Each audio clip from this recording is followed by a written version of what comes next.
당신은 약하지만 주님은 강하십니다. 네, 그럼에도 불구하고의 은혜를 누립시다. 할렐루야.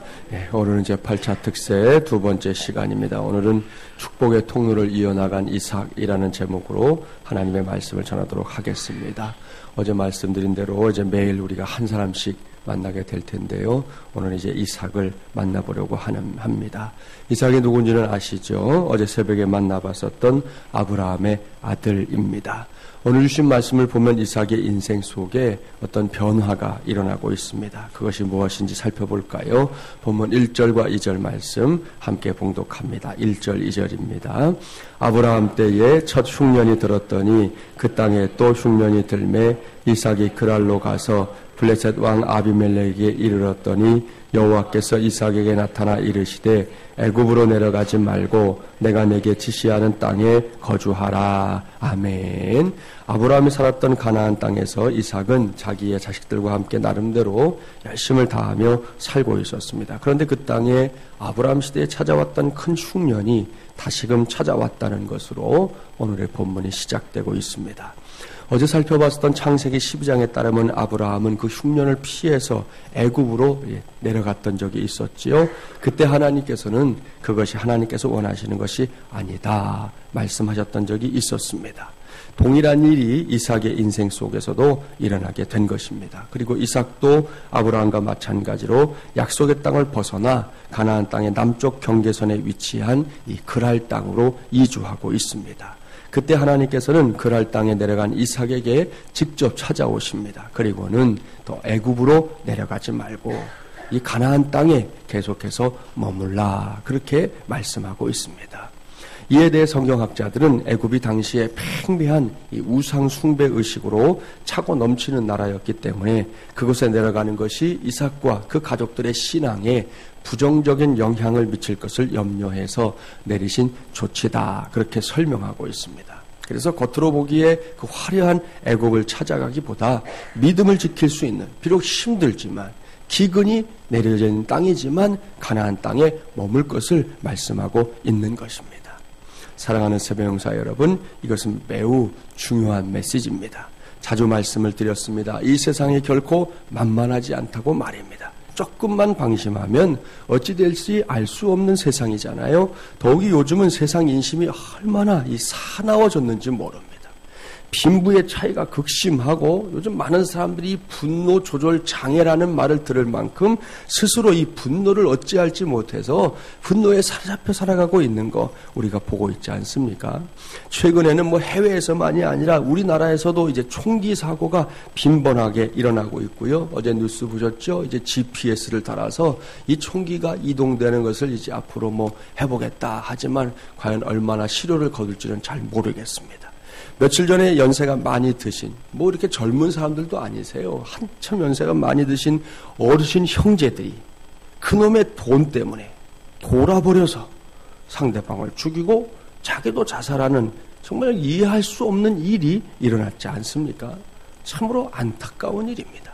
남남 간에도 이게 정말 답답할 일인데 아니 형제 간에 그렇게 할 수 있겠냐는 것이죠. 여기서 우리가 여름에 즐겨 먹는 이 수박과 관련된 실화 하나 이야기해 드리려고 해요. 어느 시골에서 일어난 일인데요. 수박이 한창인 계절에 몇몇 청년들이 동네에서 고약하기로 소문난 할아버지의 수박밭을 밤마다 습격하듯 이 수박 서리를 했습니다. 조금씩 할 수 있잖아요, 동네에서. 그런데 이 친구들이 좀 심했던 것 같아요.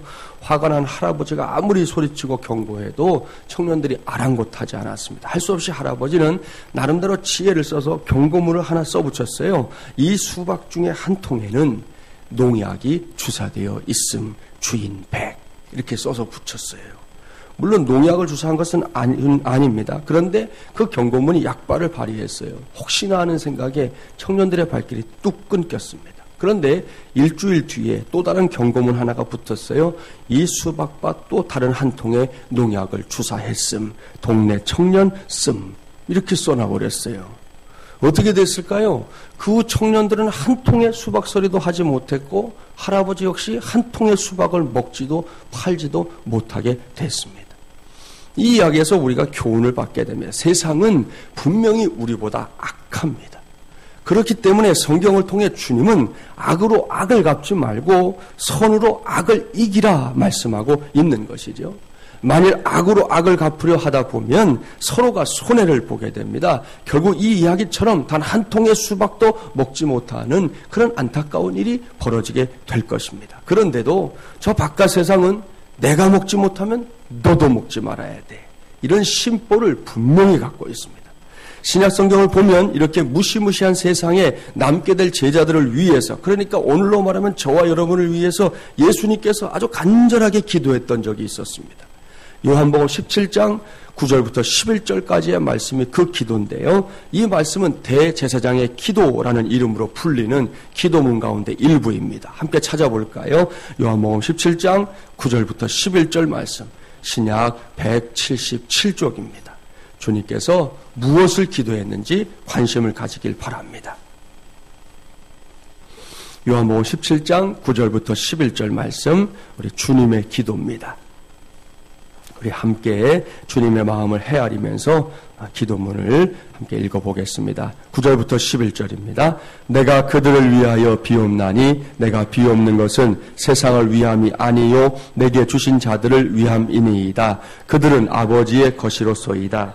내 것은 다 아버지의 것이요 아버지의 것은 내 것이온데 내가 그들로 말미암아 영광을 받았나이다. 나는 세상에 더 있지 아니하오나 그들은 세상에 있사옵고 나는 아버지께로 가옵나니 거룩하신 아버지여 내게 주신 아버지의 이름으로 그들을 보존하사 우리와 같이 그들도 하나가 되게 하옵소서. 아멘. 할렐루야. 보십시오. 주님은 제자들을 하나님의 손에 맡기고 있습니다. 이러한 주님의 마음을 우리 모두는 잘 헤아려야 합니다. 우리 주님께서는 제자들이, 오늘로 말하면 저와 여러분이 설사 실패하거나 넘어지더라도 다른 데서 실패하고 다른 데서 넘어지지 말고 주님 안에서 실패하고 주님 안에서 넘어져야 한다는 것을 알고 있었다는 것입니다. 그러면 하나님은 반드시 다시금 기회를 주시는 하나님이심을 우리에게 말씀해주고 있는 것입니다. 얼마 전에 제 제자 가운데 한 친구가 오랜만에 저를 찾아온 적이 있었습니다. 그 친구는 제가 청년사역 하던 시절에 가정 형편이 참 어려웠던 친구예요. 아버님은 돌아가시고 이제 어머니와 둘이 이렇게 사는 가정인데 대학에 입학하게 된 거죠. 신학대학에 입학을 하게 돼서 이제 등록을 해야 되는데 등록금이 없었어요. 진학을 포기하려 한다 하는 이야기가 들려왔습니다. 답답한 일이지 않습니까? 그런데 이 친구가 뭐 표정으로 봐서는 그런 고민 또 그런 어려움에 처한 것 같지가 않은 거예요. 뭐 지금도 보면 항상 이렇게 스마일 하는 얼굴인데 그때도 분명히 그런 어려움이 있는데도 전혀 그런 일이 없는 것처럼 예배 시간, 기도회, 청년들 모임 이런데 열심히 참여하는 거예요. 그런 친구를 자꾸 보니까 목사가요, 마음에 여러 가지 부담이, 짐이 와요. 어떻게 하면 이 친구를 좀 도와줄 수 있을까 고민하면서 기도했는데, 그러다가 뭐 그때나 지금이나 늘 제게 좋은 동역자가 되어주는 한 집사님이 있는데 제가 그분에게 찾아가서 그 친구의 사정을 이야기하고 도움을 청했습니다. 그랬더니 감사하게도 그 집사님이 뭐 조금도 구추조하지 않고 한 학기 등록금, 제 기억에 400만 원이 좀 넘었어요. 그 등록금을 바로 만들어 주었습니다. 물론 나름 될 일이라고 생각하고 부탁했던 일이지만 너무나 흔쾌하게 해주시니까 저도 놀랐어요. 감사한 마음으로 그 등록금을 받아다가 그 친구에게 주면서 말했습니다. 물론 뭐 어디에서 나왔다, 누가 줬다는 것은 밝히지 않았어요. 아무개야, 이것은 하나님이 너에게 주시는 것이다. 그러니 열심히 공부해서 계속은 보장 못해 이번 학기만 해주는 거야. 다음부터는 네가 뭐 성적 장학금을 받든지 또 뭐 아르바이트를 하든지 뭐라든지 해서 아무튼 이제 입학을 할 수 있게 됐으니까 나머지는 네가 하나님 앞에서 잘 감당하고 열심히 공부하는 그래 주의 종이 되면 좋겠다 하고 이제 주었어요. 이 친구가요, 그동안 얼마나 그 마음앓이를 했겠어요. 감격의 눈물을 흘리면서 그렇게 하겠노라 약속했습니다. 학업을 포기하고 이미 그렇게 마음 먹었던 마음이 모든 것이 원위치가 되고 나니까요, 이전보다 더 열심히 공부했어요. 그런데 이 일이 여기서 끝나질 않아요. 1년이 지났는데 이 친구가 저를 찾아왔어요. 손에 봉투가 하나 들려있는 거예요. 그게 뭐냐 물으니까 1년 전에 자신이 받았던 그 등록금이라는 거예요. 이자는 한 푼도 보태지 못했지만 그동안 학업과 함께 아르바이트 열심히 해서 그 등록금을 다시 만들어 왔다는 거예요. 저는 다시금 놀랐습니다. 그리고 그 친구 마구마구 칭찬해 주었습니다. 그런 다음에 그 집사님 가서 그 등록금 돌려드리는데요. 여러분 그 손맛이 어떤 건 줄 아세요? 모르실 거예요. 잘. 제 돈도 아니잖아요. 뭐 제가 한 것도 없는데 그거 다시금 봉투 딱 내놓는데요. 진짜 손이 저리저리한 거예요. 저리저리. 그야말로 끝내줬습니다. 그랬더니 그 집사님은 자기는 다 벌써 잊어버린 일인데 그 친구가 어떻게 이렇게 기특한 생각을 했느냐고 자기가 등록금을 해준 것인데 도리어 또 감동받으면서 하나님께 영광을 돌리는 모습을 보았습니다. 그랬던 친구가 이제는 어엿한 목회자가 돼서 하나님의 교회와 성도들을 잘 섬기고 있다고 제게 인사하러 왔던 것입니다. 이 친구는 이번에도 당시의 일을 떠올리면서 이야기하다가 또 눈물을 뚝뚝 흘리고 돌아갔습니다. 저는 그 친구에게 꼭 훌륭하고 멋진 목회자가 되라 하고 축복해 주었습니다. 여기서 한번 생각해 보겠습니다. 돈이 없어서 학업을 할 수 없게 된 거, 그것처럼 비극적인 일도 별로 없을 겁니다. 그것은 목사의 눈으로 볼 때에도 기가 막히고 속상한 일이었습니다. 그러나 그렇게 넘어질 상황에서도 이런 친구들이 주님 안에서 교회 안에서 넘어진다면 얼마든지 소망이 있다는 것이죠. 이것이 매우 중요합니다. 우리 장년들의 경우로 바꿔 말하면 아무리 시험에 들어도 예배를 떠나지 않으면 그것 자체가 이미 소망이 있다는 증거가 되는 것입니다. 우리가 알고 있는 대로 사탄은 늘 우리를 시험하는 존재입니다. 그 시험의 극치가 뭐냐? 다름 아닌 우리로 하여금 주님의 몸된 교회를 떠나게 하는 것입니다. 그 시험의 극치가 뭐냐? 하나님을 섬기는 예배를 떠나게 하는 것입니다. 만일 이렇게 모든 것을 떠나버리게 되면 설령 돌아오게 된다고 해도 너무나 힘겹게 돌아올 수밖에 없는 것이죠. 이렇게 본다면 결국 우리가 가진 믿음이라는 것이 뭐냐? 그것은 어떤 경우에도 하나님을 떠나지 않는 것입니다. 오늘 마지막 찬송 마침 또 전사님이 선곡을 그렇게 했어요. 여러분 어떤 경우에도 교회를 떠나지 않는 것입니다. 어떤 경우에도 예배를 떠나지 않는 것입니다. 어떤 경우에라도 하나님의 품에 그저 안겨버리는 것입니다. 흙투성이가 되든 죄를 뒤집어 쓰든 하나님의 품에 안겨버리는 것입니다. 그렇습니다. 세상에서 지치고 힘들어도 하나님 앞에까지 나오기만 하면 소망이 있습니다. 그런 상황 속에서도 하나님이 생각나고 교회가 생각나고 하나님의 사람들이 생각나는 그 사람은 분명히 소망이 있는 줄 믿습니다. 할렐루야. 하나님께서 이삭에게 그것을 경고하고 있는 것입니다. 비록 이삭이 살고 있는 그 땅에 흉년이 찾아왔지만 그 땅이 어떤 땅이냐는 거예요. 하나님께서 선대 아브라함 시대에 이미 약속하신 약속의 땅, 더 거슬러 올라가면 이스라엘 백성들이 온 역사를 두고 약속하신 하나님이 주실 약속의 땅이라는 것을 잊지 말라는 것이죠. 그 땅을 떠나지 말라.